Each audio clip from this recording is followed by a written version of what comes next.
Hey, this is Steve Zook. Welcome back to Pokes channel. A lot of guitars have been coming in the last few days. I've got 6 more coming tomorrow, and I've already had several come in the last couple of days. This is a Ibanez AF-85. These are really interesting guitars, and just so you know, I mean, at 59 years old, I've owned 1,000,000 guitars. So when I'm talking about a guitar, I'm not just talking out of my you-know-what. I've got a lot of experience with guitars. I have good ears. I know what to listen for, and I know a great guitar. I always say to my friends, I don't care if a guitar says Taco Bell. If it's a great guitar and punches way above its price, that's just a bonus. And sometimes companies make a great guitar, don't even realize how great they made one. This is one of them. I've owned Ibanez Joe Passes. This is the back. I've had Ibanez George Benson's. I've had Lawsuit Ibanez jazz guitars. I've had almost everything. And I'll tell you, man, this guitar reminds me a little bit, there's even a little bit of flame in the back of the neck, reminds me a little bit of the tone of some of the 175 Gibsons from the time period when they were fusing mahogany with maple. I think we're talking around 87, 88, 89, 90, somewhere in there. But this even sounds better to my ear. If you do a search on my site, on the Pokes channel, where there's the big video of me playing the Lore LH350, if you do go in that little search box above where it says About Pokes channel, put in AF-85 Ibanez. There's one that will come up. It's not this one, but the weight of the tone is just, and I was playing through a solid state PV amp, but something about the tone and the definition of the bass is just incredible. It's got very nice balance, but the bass is more defined and has more weight and isn't just thuddy and tubby. These are incredible guitars. I just don't think most people really realize it, but maybe they used really good wood, maybe they used all wood, maybe they fused the wood with some mahogany. It's just the elements came together on this guitar. I'll do a video of it. But if you're interested in a great jazz box, it will also get a tremendous soulful, punchy, woody, but also has some interesting other tones to it, like a really beautiful mid-range that has a zing to it without being too bright. This guitar is just incredible. This will definitely do bright though. I mean, the minute you talk about tone, it sounds like a paradox, and it sounds like you're full of BS because it's just one big paradox. But this guitar will do it all. But the way that it presents the voice with so much sweetness and definition and tone, but you can feel the bass going through your body, and it really sounds more to me like a guitar you'd pay $4,000 or $5,000, $6,000 for. I know that's a bold statement, but I've unbrainwashed myself a long time ago. I've owned like L5 CESs. I used to have a 36 L5 acoustic. I've had a Stromberg. I've had so many jazz boxes, but these are really good guitars. You'd never think so until you play one. But do a search on my channel. But yeah, this one looks real nice. It's got tons of fret left. It's barely been played, and I'll try to get a demo done here. It's got nice inlays on the fretboard. I'll try to get a demo done here in the next couple of days. I've just been real busy. I've had a lot of stuff coming in lately. It's got nice flame on the sides here.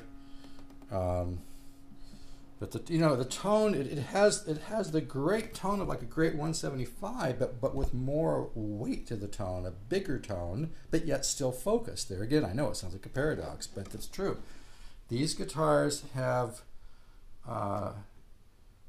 just almost remind me sometimes of like a really great L5, but without so much darkness to it, but still some of the weight to it. Again, like I said, the minute you try to describe tone, it sounds like you're backpedaling because it always comes off like a paradox. But what I'm trying to say is that 59 years old, I've been playing guitar since I was 7, and I've been buying and selling guitars and collecting since I was about 18, so it's been over 40 years.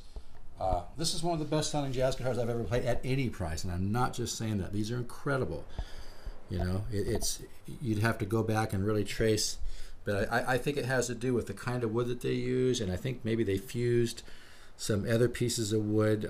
I don't think they just used a regular run-of-the-mill laminate. I think they really took some time and maybe fused some of the maple with some mahogany.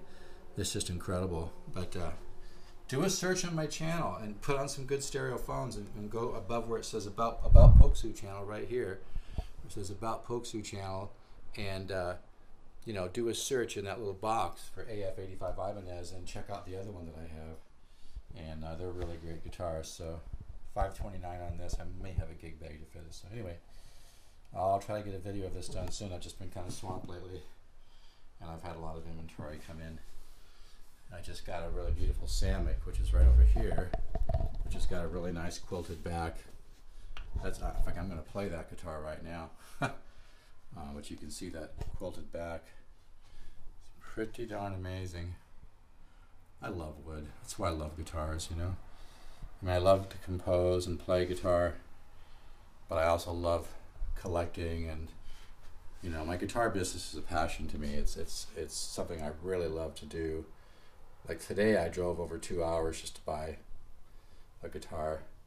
So, you know, I carry the whole Lore line as well. This is an LH300 with an insane. I think I may just keep this one, unless somebody wants to give me $15.99, which is retail on it. But this is a very special one. It's got a highly figured back, and it really does look like it has an ebony board on it too.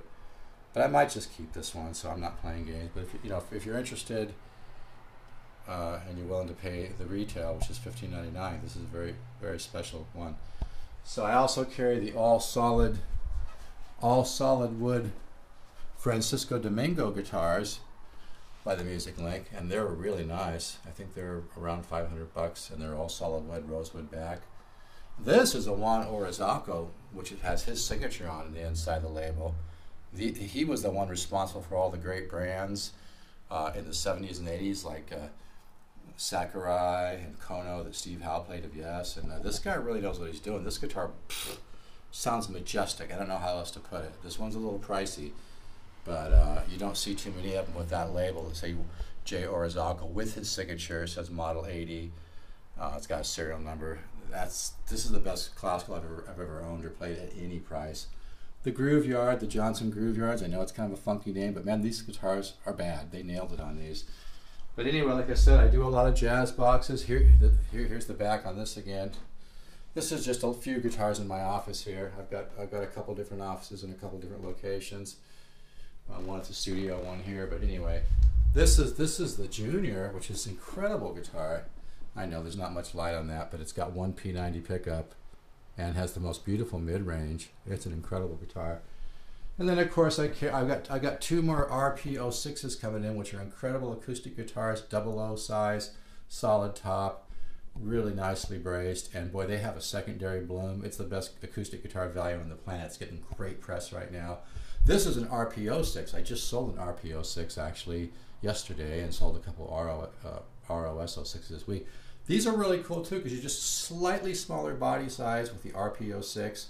So really comfortable, but just, I'll tell you, small guitars have a tremendous tone and voice, especially when you join the body at the 12th fret. There's more neck on the body. Also, now I still love a great dreadnought guitar. I'm not burning bridges on that, but I just want you to understand and reflect on some of the physics here. Some people believe with a small body guitar that you don't have as much cancellation, because with a big dreadnought you get all that sound rolling around the inside of the guitar, and it can tend to muddy things up a bit. Now I know Martin came out with a 3-piece back, which they claimed, and I happen to agree, does help provide some clarity.